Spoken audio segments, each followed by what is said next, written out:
장 1절부터 5절까지 말씀 제가 봉독해 드리도록 하겠습니다.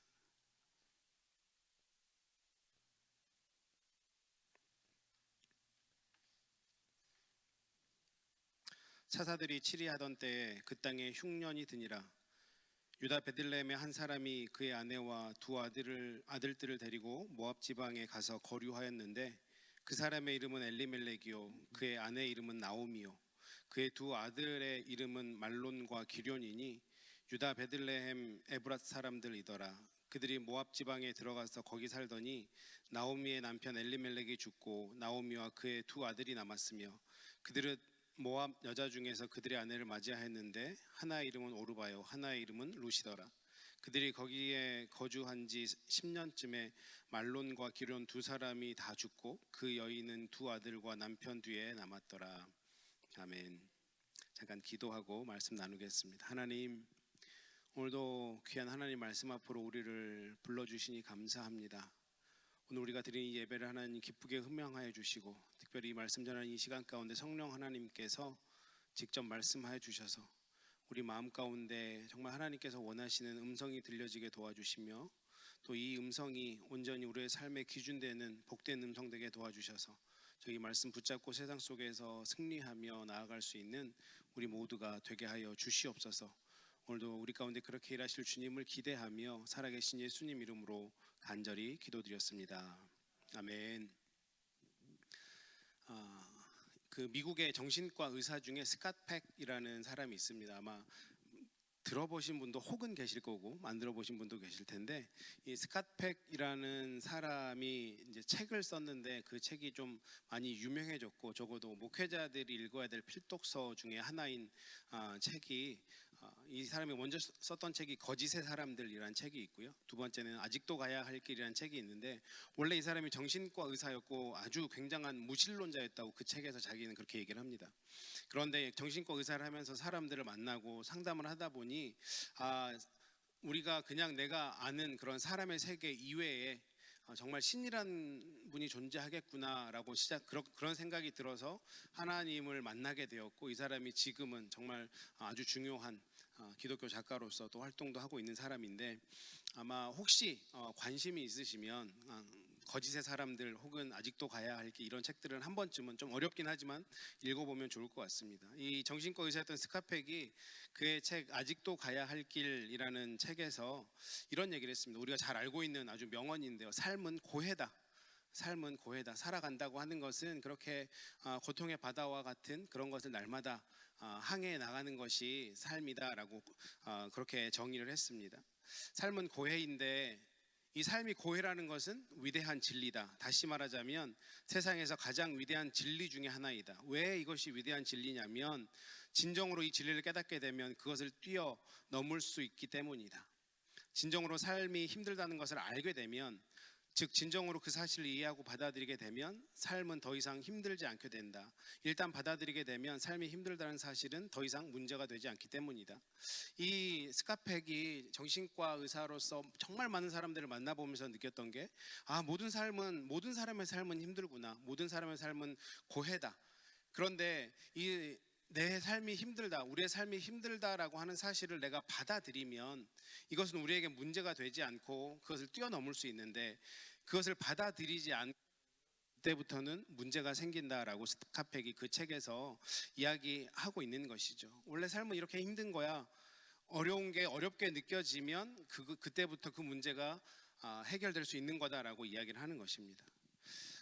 많은 사람들을 상대하는 목회자로서 이 스캇 팩의 얘기가 굉장히 저에게는 공감이 됐습니다.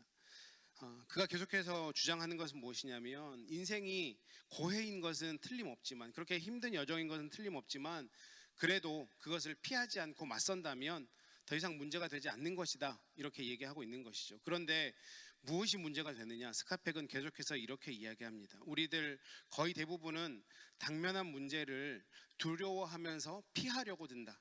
문제를 질질 끌면서 문제가 저절로 사라지기를 바란다. 문제를 무시하고 잊어버리고 문제가 없는 것처럼 막 그렇게 행동을 한다. 심지어는 문제를 잊기 위한 보조적인 수단으로 약을 복용하고 결국에는 고통스러울 정도로 자신을 마비시킴으로써 고통을 안겨준 문제를 잊기도 한다. 문제 안에서 괴로워하기보다는 문제 밖으로 그냥 빠져나오고 싶어 하는 성향이 우리 가운데 있고, 그렇게 내 삶 가운데 내가 마주한 그 문제를 그 문제 속으로 들어가서 해결하려는 노력이 아니라 그냥 외면하고 피해 버리면 때로는 약을 의존하기도 하고, 또 더 심해지면 술이나 뭐 마약과 도박 같은 그런 중독으로 더 빠져들기도 한다라는 것이죠. 더 큰 고통과 고난의 문제에 함몰되는 인생들이 있다라는 것을 자기의 데이터를 통해서 스카펙이 이렇게 기록하고 있는 것이죠. 저는 이 스카펙의 글을 보면서 오늘 본문의 주인공인 엘리멜렉이라고 하는 사람이 굉장히 비슷하다라는 생각이 들었습니다. 이 엘리멜렉이란 사람이 바로 이 부분에 실패한 사람이거든요. 이 성경에 보면 이 엘리멜렉이라고 하는 가정에 큰 먹구름이 드리워졌습니다. 오늘 본문 1절 말씀이죠. 사사들이 치리하던 때 그 땅에 흉년이 드니라. 흉년이라고 하는 큰 먹구름이 이 가정을 덮쳤습니다. 스카펙이 말한 인생의 고통, 고해가 이 엘리멜렉 가정에 찾아온 것이죠. 그리고 이 비극이 어떻게 이어집니까? 흉년에서 끝나는 것이 아니라 3절 말씀에 보니까 나오미의 남편 엘리멜렉이 죽고, 또 나오미와 그 두 아들들이 남았는데 5절 말씀에 보니까 그 두 아들마저 죽었다라고 이렇게 얘기합니다. 이 옛날 시절에 남자들은 다 죽고 그 집에 시어머니와 두 자부, 며느리만 남아있는 것이죠. 흉년이 몰려왔고요. 그리고 가장 남편이 죽었고 그 가장의 대를 이어받아야 될 두 아들들까지 죽었습니다. 룻기는 굉장히 짧은 책이지만 이렇게 참담하게 몰락하는 한 가정의 이야기로 시작하는 것이 바로 룻기입니다. 그런데 이 룻기가 우리에게 은혜가 되는 이유는 뭐냐면 비극으로 시작했던 이 이야기가 비극으로 끝나지 않는다라는 것, 그것이 우리에게 은혜가 된다는 것이죠. 이 룻기를 우리가 읽으면서 크게 두 가지 기둥으로 살펴봤으면 좋겠습니다. 첫 번째는 앞에 말씀드린 이 엘리멜렉이란 사람이 판단착오로 인해서 그 가정이 정말 실패와 절망으로 무너져 버릴 수밖에 없는 이야기가 한 가지 축이고요. 또 다른 한 가지 축은 무엇이냐면 그런 실패와 절망에 빠진 가정을 하나님께서 개입하셔서 그 가정을 다시 회복시키는 그 이야기의 큰 이야기가, 두 가지 이야기가 담겨 있는 책이 바로 룻기라는 것입니다. 앞에서 말씀드렸던 것처럼 흉년이 그 집안을 지금 집어삼켰습니다. 그런데 우리가 이 본문 말씀을 볼 때 이 흉년이 어디에 일어났는지 우리가 주목해서 볼 필요가 있는데, 이 흉년이 어디에 일어났습니까? 유대 땅 베들레헴이라는 곳에 흉년이 일어났습니다. 그런데 베들레헴에 흉년이 일어났다고 하는 것은 영적으로 보면 굉장히 이상한 일입니다. 왜냐하면 이 베들레헴이라고 하는 것은 적어도 흉년이 들면 안 되는 땅이기 때문에 그렇습니다. 출애굽기 3장 8절에 보면 하나님께서 이렇게 말씀하시죠. 내려가서 그들을 애굽인의 손에서 건져내고 그들을 땅에서 인도하여 아름답고 광대한 땅, 젖과 꿀이 흐르는 땅, 곧 가나안 족속, 헷 족속, 아모리 족속, 브리스 족속, 히위 족속, 여부스 족속 지방에 데려가려 하노라. 우리가 잘 알고 있는 젖과 꿀이 흐르는 아름답고 광대한 그 땅이 바로 유대 땅이고 베들레헴 땅이기 때문에 그렇습니다. 이곳은 하나님의 약속의 땅이에요. 베들레헴이라고 하는 이 뜻은 빵집이란 뜻입니다. 얼마나 비옥한 땅이었으면, 얼마나 풍요로운 땅이었으면 그 지역 이름조차도 그런 빵집, 뭐 한국으로 하면 떡집 이런 것들이 되겠습니까? 그런데 그 땅에 지금 흉년이 들었다라고 하는 것입니다. 도저히 흉년이 들면 안 되는 그곳에 흉년이 들었다라고 성경은 얘기하고 있어요. 요즘 우리가 살아가는 시대로 적용해 보면 이런 경우일 것 같아요. 아니 어떻게 저렇게 예수 잘 믿는 가정에 저런 어려움이 있을 수 있을까? 아니 저 집 저렇게 하나님 사랑하고 정말 열심히 교회 섬기는데 왜 저런 어려움이 생겨나는 것일까? 도저히 설명할 길이 없고 이해할 수도 없는 그런 일들을 우리가 신앙생활하면서 겪지 않습니까? 이런 간증들을 우리가 종종 듣는 것 같습니다. 아주 예수 잘 믿는 사람이 어느 날 교회 예배드리러 오다가 교통사고가 나서 다리가 부러졌어요. 그래서 뭐 어쩔 수 없이 병원에 입원을 하게 되고, 또 믿음의 우리 교회 식구들이 같이 가서 또 기도해주고, 그렇게 하나님이 또 빨리 회복을 주셔서 어느 날 그분이 내가 하나님 예배하러 오다가 이렇게 다쳤는데 주님이 다시 나를 빨리 고쳐주셨습니다. 우리 하나님께 영광을 올려드립니다. 자주 들어봤던 간증들 아닙니까? 그런데 우리가 이 수준에만 머물러 있으면 안 됩니다. 우리가 이해하지 못하는 아픔, 이해하지 못하는 그런 절망의 순간을 만날 때 그냥 하나님 나 이것을 해결해 주십시오 이렇게 기도하는 것이 아니라 하나님 왜 저에게 이 고통의 순간, 이 고난의 순간을 주셨는지 묻는 과정이 반드시 있어야 된다는 것입니다. 이 시간들을 통해서 나에게 무엇을 원하셨길래 나에게 이런 순간들을 배열하시고 허락하셨습니까? 내가 예배드리러 오다 다리가 부러졌는데 왜 다리가 부러지게 하셨는지 하나님 먼저 알게 해 주십시오. 이것이 올바른 믿는 자의 순서가 되어야 될 것입니다. 그런데 오늘 엘리멜렉은 그것을 안 했던 거예요.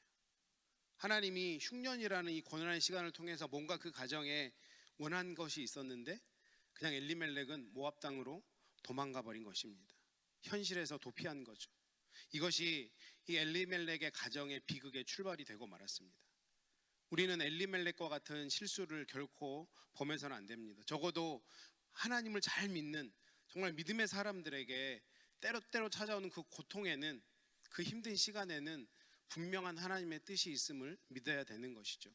그리고 그 뜻이 무엇인지 우리는 반드시 찾아내야 되는 의무도 있습니다. 내 삶 가운데 내가 하나님 잘 섬기고 잘 예배하고 있는데 내가 이해하지 못하는 어려운 순간들이 찾아올 때, 슬픔의 순간들이 찾아올 때 그 문제를 가지고 하나님 앞으로 나아가야 하는 것입니다. 그곳에서 씨름해야 돼요. 때로는 응답이 빨리 안 올 수도 있습니다. 하지만 하나님 앞에서 그 답을 반드시 들어야 되는 것이죠.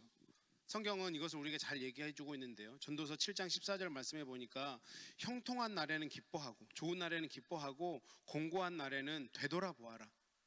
이 두 가지를 하나님이 병행하게 하셨으니 그의 장래 일을 능히 헤아려 알지 못하게 하셨느니라. 우리 삶 가운데, 신자의 삶 가운데 이 두 가지의 일이 늘 병행하게 하나님이 두셨다라는 거예요. 기쁜 날도 주시고 곤고한 날도 주시고. 기쁜 날은 나에게 그 기쁨을 주신 하나님을 찬양하면 되고요. 곤고한 날, 힘든 날에는 내 삶을 되돌아보고 하나님 앞에서 무엇을 원하시는지 물어보라는 것입니다. 그러면서 뭐라고 얘기합니까? 그의 장래 일을 능히 헤아려 알지 못하게 한다. 때때로 우리의 앞길을 왜 하나님이 그렇게 주셨는지 때로는 모르게 하시는 경우도 있다라고 하는 것입니다. 그런데 우리는 너무너무 알고 싶어 하죠. 내 앞길이 어떻게 될지, 내 자녀가 어떻게 될지. 그래서 혹시 우리 주변에 뭔가 은사가 있는 사람이 있다고 하면 막 찾아가서 머리 드밀고 기도 한번 해달라고, 머리 한번 안수해달라고, 뭐 좀 보여달라고. 하나님의 영역은 하나님의 영역대로 남겨놓는 지혜도 필요한 것입니다. 우리가 신앙인으로서 해야 될 일, 그날 형통하면 그것에 기뻐하고 감사하면 되고요. 흉년과 고난이 찾아오면 깊이 돌아보고 하나님 무엇을 나에게 원하십니까? 물어보고 발견하고 그 두 가지만 하면 된다라고 하는 것이죠. 기독교 변증가인 C.S. 루이스가 그래서 이 고난에 관한 아주 짧은 글귀인데 저에게는 큰 공감이 되었습니다. 고통은 귀먹은 세상을 깨우기 위한 그분의 메가폰이다. 고통이라고 하는 것은 귀먹어 있는 그 세상을 깨우기 위해서 하나님이 메가폰을 들고 이런 마이크로폰을 들고 정신 차려라 라고 하는 그것과 같은 것이 고통이다라고 C.S. 루이스가 얘기를 했습니다. 우리가 어떻습니까? 온갖 세상의 산만한 소리에 집중하느라 정작 들어야 될 하나님의 뜻, 하나님의 음성은 듣지 못하고 그렇게 살아가면 때때로 하나님이 내 소리 좀 듣지 않겠니라고 메가폰 크게 외쳐 말씀하시는데 그게 고통이라는 메가폰을 통해서 우리에게 말씀하신다라고 하십니다. 그렇게 우리로 하여금 다시 올바로 가야 될 길로 되돌리시는 게 바로 하나님의 하시는 일이라는 것이죠. 그래서 시편 기자는 119편 67절에서 이렇게 고백합니다. 내가 고난당하기 전에는 그릇 행하였더니 이제는 주의 말씀을 지키나이다. 고난당하기 전에는 내 마음대로 그렇게 가고 싶은데 하고 싶은 거 그렇게 살았는데 이제는 내가 주님 말씀 지킵니다. 그 고난을 겪고 나서 하나님의 뜻을 깨닫고 나서 하나님이 가라 하신 그 길로 갑니다라고 믿음의 고백을 하는 것이죠. 이런 고난의 순간이 찾아왔을 때 예기치 않게 내 다리가 부러졌을 때 그냥 다리를 고쳐주는 것이 전부가 아니다라는 것이죠. 우리 인생에 찾아오는 아픔, 때때로 우리가 맛보게 되는 그 절망적인 실패, 우리 인생에 흉년이 찾아왔을 때 이 시편 기자와 같은 고백을 우리가 할 수 있어야 하는 것이죠. 그 고통 안에 담긴, 그 흉년의 안에 담긴 하나님의 뜻을 발견할 수 있어야 되는 것입니다. 그래서 때로는 이 고난이 하나님의 축복의 통로고 또 축복의 도구라는 사실을 우리는 반드시 깨달을 수 있어야 되는 것입니다. 엘리멜렉은 자기에게 찾아온 이 고난의 순간, 흉년의 시절을 가지고 하나님 앞에 나가서 씨름하는 대신에 모압 땅이라는 곳으로 도망가고 말았습니다. 우리는 어떻게 해야 될까요? 우리가 이 흉년을 맞았을 때, 힘든 순간을 맞았을 때 우리가 씨름해야 될 것은 무엇일까요? 앞에서 말씀드린 것처럼 왜 그 빵집이라고 하는 그런 풍요로운 땅에, 젖과 꿀이 흐르는 그 약속의 땅에 흉년의 시간이 왔는지 우리는 하나님 앞에 물어야 하는 것입니다. 그런 관점에서 이 말씀을 보니까 의외로 답이 쉬운 곳에 있었습니다. 다시 1장 1절의 말씀을 보니까 사사들이 치리하던 때에 라고 룻기가 그렇게 시작합니다. 사사가 치리하던 때. 이게 왜 답이 될까요? 베들레헴에 지금 흉년이 들었는데 언제입니까? 사사들이 치리하던 때 이 흉년이 들었다라고 성경은 말씀합니다. 사사 시대는 잘 아시죠? 어떤 시대입니까? 타락하던 시대. 성적 타락과 도덕적 타락이 계속 일어났고 그 타락들을 통해서 하나님을 배신하고 하나님을 모르고 자기 소견대로 옳게 살았던 그때, 우리가 잘 아는 표현, 사사기의 맨 마지막 표현, 그때 이스라엘의 왕이 없으므로 사람이 각기 자기 소견에 오르는 대로 행했더라. 자기가 주인 되어 살아갔던 그때 하나님은 이 베들레헴 땅에 흉년이 들게 하셨다라는 것입니다. 죄성을 가진 인간의 본능의 통제를 마비할 수 있는, 정말 우리가 그렇게 그냥 본능대로 살아가던 그런 시대, 하나님 더 이상 두고 볼 수 없는 그런 시대였기 때문에 흉년이라는 도구를 써서 하나님 앞으로 돌아오게 했다라는 것이죠. 사사기를 잘 보면 타락과 징계와 회개와 회복, 이 네 가지 사이클이 계속해서 돌아가는 것을 잘 알 수 있습니다. 이스라엘 삶 가운데, 이스라엘 사람들 가운데 평화가 하나님 은혜로 주어지면 이 사람들이 어느 순간 다시 타락하게 되고, 하나님이 이방 민족을 통해서 압제하고 그들에게 고통을 주어서 다시 힘들게 하면 이스라엘 백성들이 다시 회개하고 하나님 앞으로 돌아오게 되고, 사사를 통해서 어느 정도 치리하는 시간을, 평화로운 시간을 겪다 보면 또다시 이스라엘 백성들이 타락하고, 계속해서 이 사이클이 반복되는 것을 우리는 너무나 잘 알고 있는 것이죠. 룻기가 바로 그런 사사 시대에 일어났다라고 말씀하고 있는 것입니다. 이제 답이 좀 보이시지 않습니까? 흉년이 왜 생겼다고요? 젖과 꿀이 흐르는 그 땅에, 하나님이 약속하신 그 비옥한 땅에 흉년이라는 이 비극이 찾아온 이유는 이 타락한 이스라엘들을 징계하시기 위해서, 다시 나에게 돌아오라고 하시기 위해서 하나님이 의도하셨던 흉년이었다는 것입니다. 그러면 엘리멜렉은 어떻게 했어야 됐을까요? 그 흉년을 보면서 하나님의 깊은 뜻을 헤아려야 했습니다. 회개의 자리로 나갔어야 했고 그들의 삶을 되돌려야 했습니다. 이것이 그 흉년을 허락한 하나님의 의도였던 것이죠. 그런데 엘리멜렉은 안타깝게도 현실 도피를 하고 모압 땅으로 도망가 버렸습니다. 오늘 1절 말씀을 보니까 유다 베들레헴의 한 사람이 그의 아내와 두 아들을 데리고 모압 지방에 가서 거류하였는데 이렇게 말씀하죠. 이걸 NIV 영어 성경으로 보니까 이렇게 표현합니다. 모압을 갔다라고 하는 표현을 went to live for a while 이라고 표현합니다. for a while 이라고 하는 게 어떤 뜻입니까? 잠시 동안이에요. 이 사람들이 그냥 모압으로 이민 간 게 아닙니다. 평생 나는 거기 가서 살아야겠다라고 얘기를 한 게 아니고 흉년이라는 이 시간을 잠깐 피하기 위해서 그냥 거기로 도망간 거예요. 저는 이 엘리멜렉의 실수가, 아주 큰 실수가 두 가지 있다고 생각하는데, 첫 번째가 바로 이 현실 도피입니다. 앞에서 스카펙이 얘기한 것처럼 인간의 삶이 고해라면, 때때로 찾아오는 그 고난이 계속해서 온다라면 그 고통을 찾아올 때 회피하는 게 아니라 맞서 싸워야 되고 그것을 해결해내려고 노력했어야 됐습니다. 그 문제를 가지고 주님 앞에 나아가서 씨름하고 기도했어야 되는 것이죠. 그런데 엘리멜렉은 도망가 버렸습니다. 이것이 엘리멜렉의 첫 번째 실수였고요. 두 번째 실수는 궤도를 이탈해 버린 것입니다. 가지 말아야 될 길을 간 거예요. 무슨 뜻입니까? 이 엘리멜렉이 가족을 데리고 간 곳이 모압이라는 땅입니다.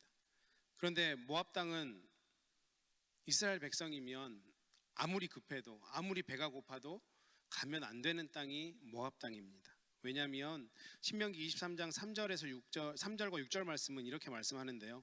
암몬 사람과 모압 사람은 여호와의 총회에 들어오지 못하리니 그들에게 속한 자는 10대뿐 아니라 영원히 여호와의 총회에 들어오지 못하리라. 6절 말씀에서 내 평생에 그들의 평안함과 형통함을 영원히 구하지 말지니라. 이 이방 민족들, 이스라엘 백성들이 이 이방 민족들과 절대 함께 하지 말라. 이스라엘 총회, 그 큰 모임에 절대 들어오게 하지 말아라. 내가 이들의 평안함과 형통함을 그들의 인생에 절대 보게 하지 않겠다. 분명히 하나님 이렇게 말씀하셨는데 모압과 철저히 이스라엘 백성들이 분리되기를 원하셨는데 오히려 지금 그 속으로 엘리멜렉이 들어가 버린 것입니다. 믿음의 사람이 가야 될 그 길을 완전히 이탈해 버린 것이죠. 왜 엘리멜렉이 하나님이 금하는 그 모압으로 갔을까요? 몰랐을까요? 저는 모르지 않았을 거라고 생각합니다. 그냥 상식적으로도 이것은 충분히 대답할 수 있어요. 모압 땅 또한 강수량이 굉장히 풍부했던 비옥한 땅이었습니다. 지금의 베들레헴과는 완전 대조적인 모습을 갖고 있는, 자기가 살고 있는 땅은 너무 힘든 흉년이 찾아와서 정말 배가 너무 고픈 그런 땅이었고, 그냥 보니 하나님이 가지 말라고 했지만 그 땅은 너무 비옥하고 풍족하고 잘 먹고 잘 사는 것처럼 보이는 그 땅이었기 때문에 엘리멜렉은 그냥 눈에 보인 대로 행해버린 것이죠. 때로는 흉년을 통해서 우리가 영적으로 더 깊이 들어가기를 원하시는, 더 성장하기를 원하시는 하나님의 마음이 있는데 우리는 그것을 싫어할 때 너무 많은 것 같아요. 그냥 지금 힘든 게 너무 싫어서 그 하나님의 마음을 헤아리지 못하고 그냥 거기를 떠나버리고 도망가 버리는 거죠. 하나님, 내가 왜 흉년을 만나야 됩니까? 반항하면서 모압으로 나는 도망하고 있지는 않은지, 하나님이 가라고 하는 그 궤도를 이탈해 버려지는 않았는지, 우리의 모습을 이 오늘 말씀을 통해서 한번 잘 살펴보셨으면 좋겠습니다. 전라남도 영암군 삼호면 용왕리 925번지가 제 본적입니다. 시골에서 자랐단 말입니다. 저희 집은 과수원이었고요. 그래서 어렸을 때 뭐 농사 짓는 것들도 많이 보기도 했습니다. 제 어렸을 때 기억 중에 하나가 뭐가 있냐면 봄철이 되면 그렇게 아스팔트 위에 지렁이들이 말라 죽어 있는 거를 많이 본 적이 있어요. 공감하시는 분들은 시골에서 자라신 분들이겠네요. 근데 제가 왜 그렇게 죽었나 봤더니 이 지렁이라고 하는 것은 피부로 숨을 쉰다 그러더라고요. 그러니까 봄철에 비가 오면 흙에 있던 지렁이들이 흙에 물이 차게 되면 피부로 숨을 쉬어야 되는데 숨을 못 쉬니까 답답해서 땅 위로 올라오고 그 흙보다 더 조금 더 숨을 잘 쉴 수 있는 아스팔트 위로 그렇게 올라와 있던 거예요. 그런데 그 비가 그치고 날마다 비가 오진 않으니까요. 햇빛이 나면 거기에 물이 사라지고 그 지렁이는 그 아스팔트 위에서 그렇게 죽어갔던 것이죠. 거기서 말라 죽거나 차가 다니는 그 차 바퀴에 치여 죽거나. 이 지렁이의 잘못이 무엇입니까? 가지 말아야 될 아스팔트 위로 올라갔다는 잘못이 있는 것이죠. 궤도를 이탈한 잘못이 있는 것입니다. 사실 이 지렁이도 내가 한번 살아보겠다고, 숨 좀 쉬어보겠다고 아스팔트를 올라왔어요. 그런데 이 지렁이가 결국에 어떻게 됩니까? 결국에 말라 죽거나 차에 깔려 죽거나 비참한 결과를 초래하고 말게 되는 것이죠. 이 지렁이와 같은 인생이 엘리멜렉의 인생이 아니겠습니까?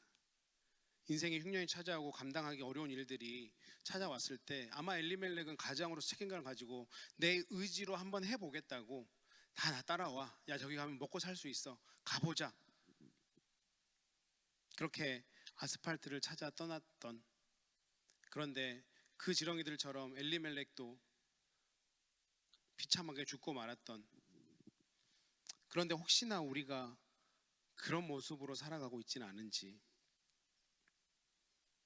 우리의 모습을 한번 되돌아봤으면 좋겠습니다.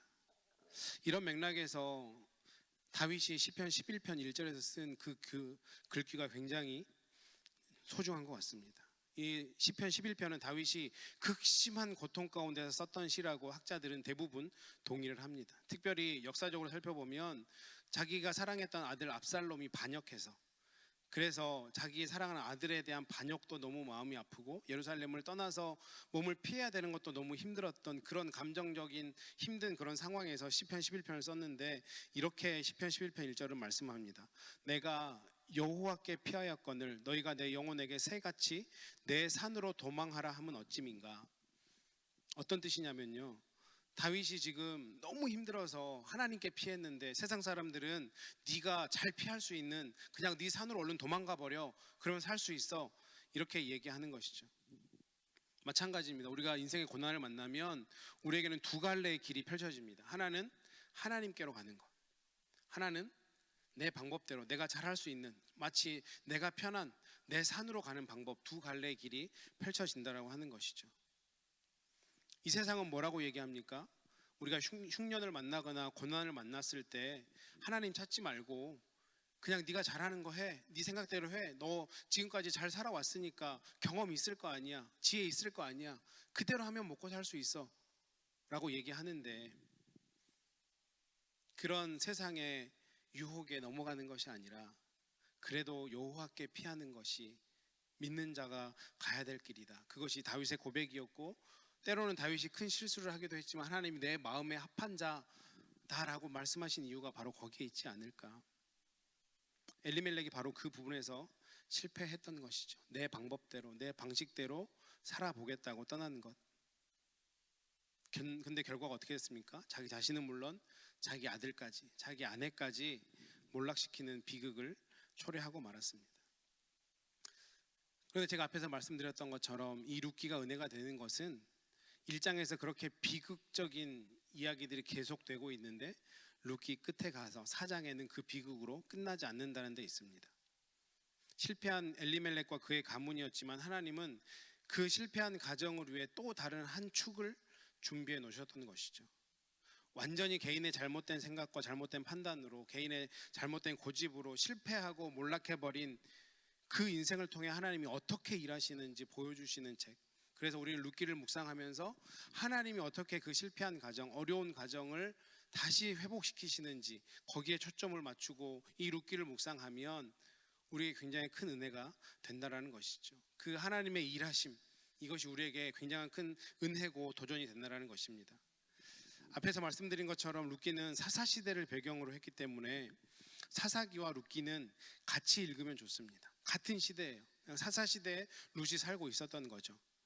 그런데 사사기를 전체적으로 보면 이 악한 시대의 이스라엘 사회를, 전체적인 사회를 조명해 놓은 것이라면 이 룻기는 아주 세밀하고 섬세하게 그 사회 가운데 살아가고 있는 한 가정을 하나님이 비춰서, 핀으로 마치 비춰서 보여주는 것처럼 그렇게 보여주고 있는 것입니다. 한 가지 중요한 것은 사사기의 마무리는 이 사회에 대한 문제 제기로, 물음표로 끝나게 되는데 이 룻기는 그 문제에 대한 대답으로 끝난다는 것입니다. 사사기 어떻게 끝난다고 말씀드렸습니까? 사람들이 왕이 없어서 자기 좋을 대로 행하는 이 시대를 어떻게 할까? 이 시대의 답이 뭘까? 어떻게 하면 이런 시대를 벗어날 수 있을까? 사사기는 그 질문으로 끝이 납니다. 그런데 룻기는 어떻게 끝나냐면요, 룻기 4장 18절부터 22절까지는 계보가 나오는데, 베레스의 계보는 이러하니라. 베레스는 헤스론을 낳고 헤스론은 람을 낳고 람은 암미나답을 낳고 암미나답은 나손을 낳았고 나손은 살몬을, 살몬은 보아스를 낳았고 보아스는 오벳을 낳았고 오벳은 이새를 낳았고 이새는 다윗을 낳았더라. 낳았다. 새로운 생명이 탄생했다. 탄생의 이야기로, 희망의 이야기로 룻기는 끝이 나는 것이죠. 사사기에서 제기한 문제는 뭡니까? 왕이 없어서 자기 마음대로 그런 혼미한 시대가 되어버렸다. 이를 어찌 해야 될까라는 질문으로 사사기가 끝이 났는데 룻기는 그 질문에 대한 답이 있는 거죠. 다윗을 낳았더라.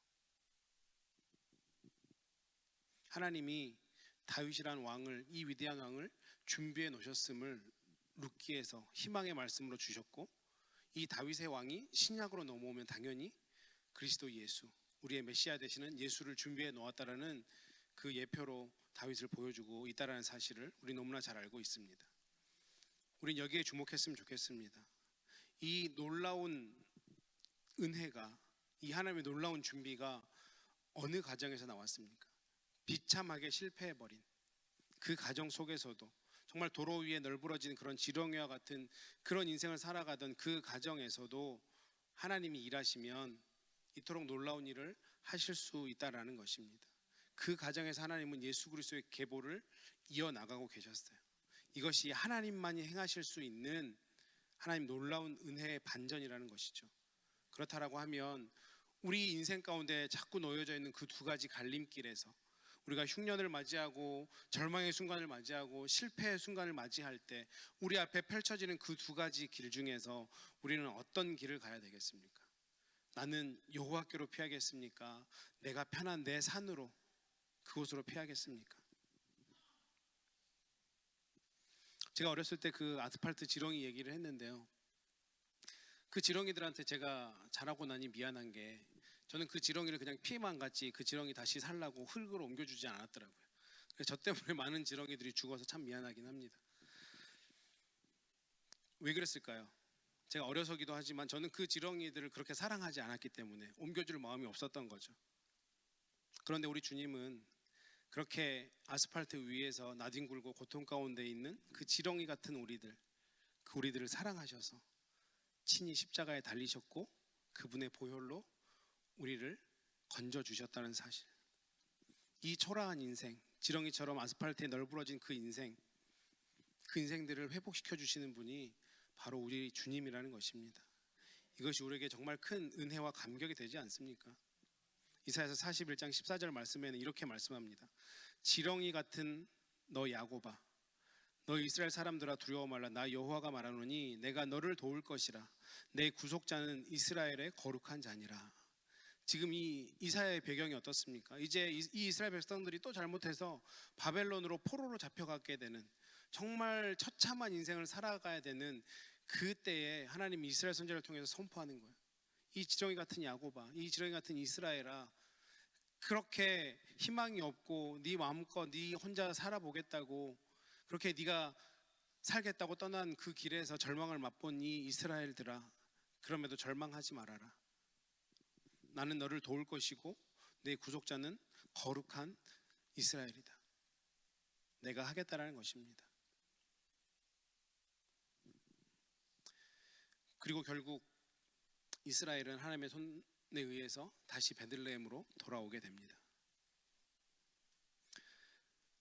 저는 세상적으로 볼 때는 굉장히 희망이 없는 인생이었습니다.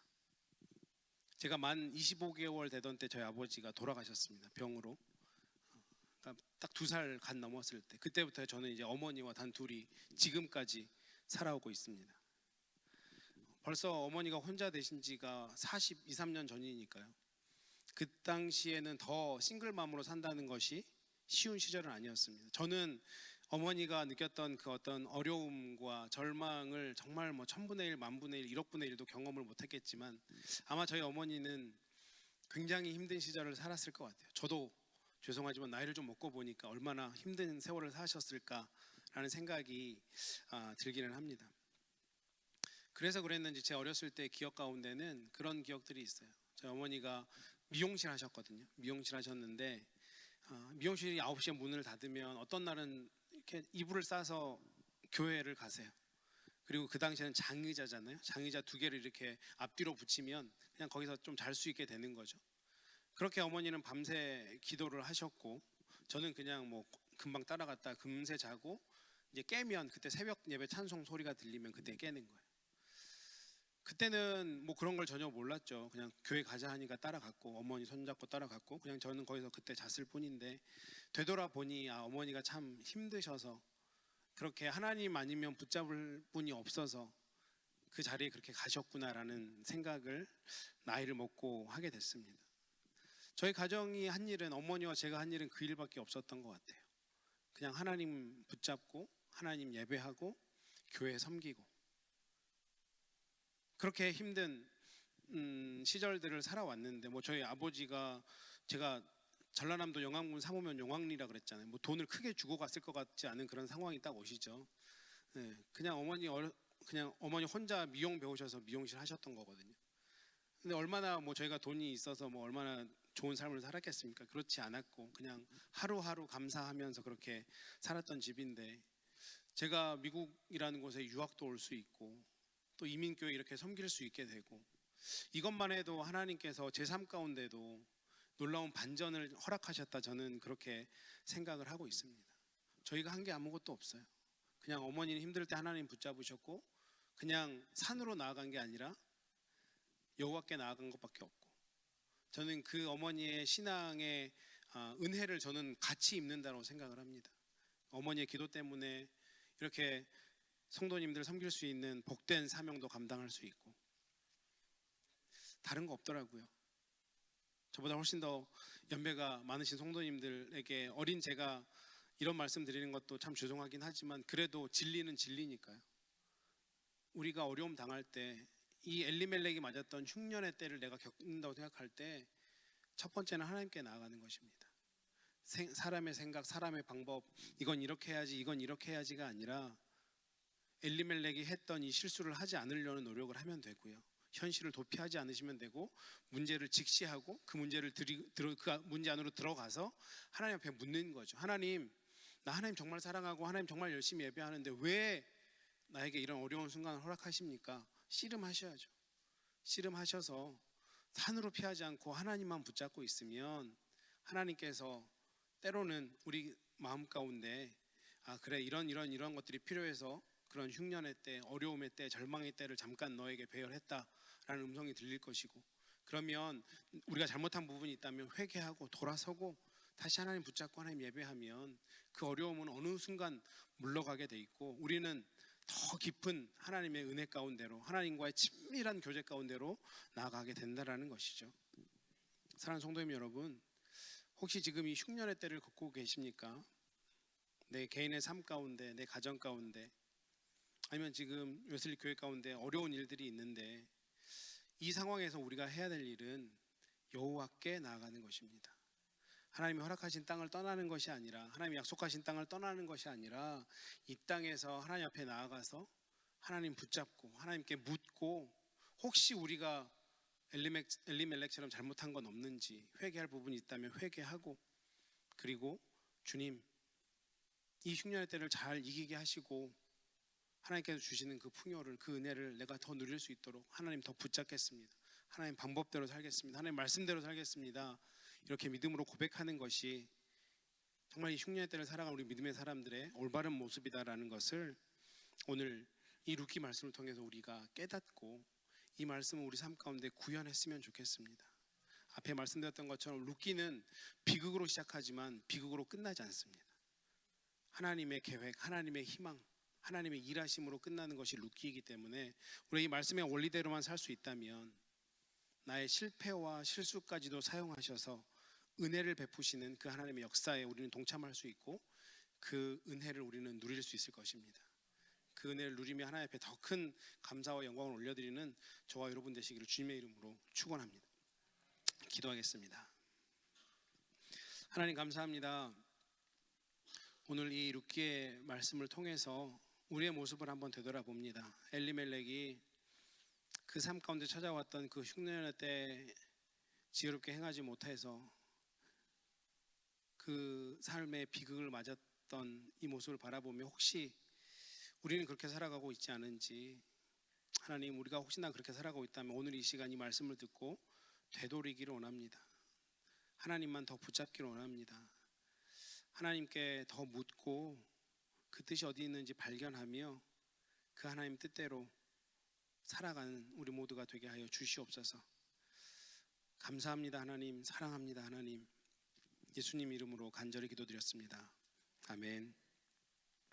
우리 이 시간 드린 예물 우리 찬송과 함께 하나님 앞에 올려드리도록 하겠습니다. 세상 모든 풍파 너를 흔들어 찬양하겠습니다.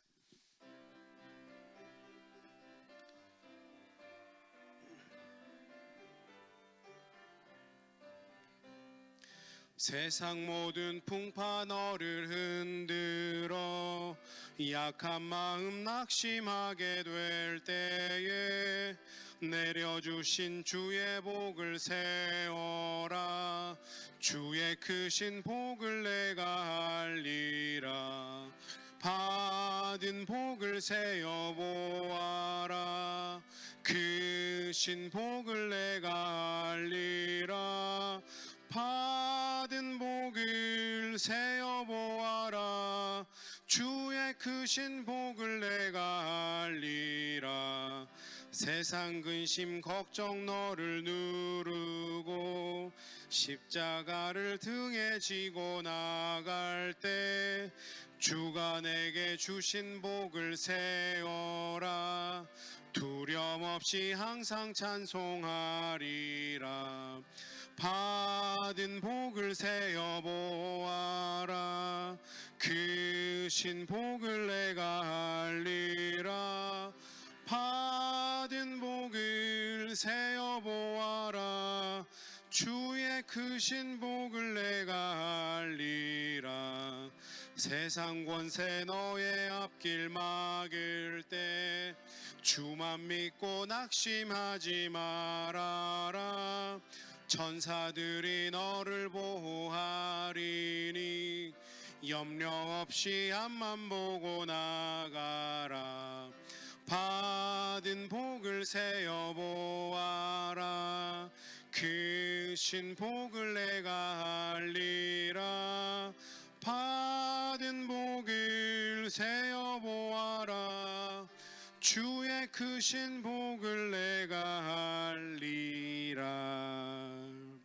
기도하겠습니다. 하나님, 지난 한 주간도 하나님 품에 품으셔서 건강하게 생활할 수 있도록 지키시고 또한 우리의 삶을 평안으로 지켜주신 그 하나님의 은혜에 감사하며 감사의 마음을 주님 앞에 담아 예배합니다. 우리가 이 시간 드리는 감사의 예배가 주님께 영광이 되게 하여 주시고 주님께 드리는 이 물질이 하나님 뜻대로 쓰이는 복된 물질 되게 하여 주시옵소서. 바라기는 저희들이 주님께 드린 이 예물을 통해서 정말 베세다 들판에서 베푸셨던 오병이어와 같은 하나님의 놀라운 능력이 나타나기를 원합니다. 우리의 적은 믿음을 통해서 하나님의 일들이 이루어지는 것을 우리 삶 속에서 경험하게 하시고 그 일들을 통해 우리의 믿음도 성장하는 놀라운 은혜와 역사가 있게 하여 주시옵소서. 그래서 우리가 이 마지막 시대에 각자의 삶의 터전에서 하나님의 말씀 들고 정말 하나님의 사명 붙잡고 살아가며 하나님과 동행하는 복된 삶 살아가는 우리 모두가 되게 하여 주시옵소서. 이 모든 말씀 살아서 역사하시는 예수 그리스도 이름으로 간절히 기도드렸습니다. 아멘. 우리 시간 장로님께서 광고해 주시겠습니까? 네.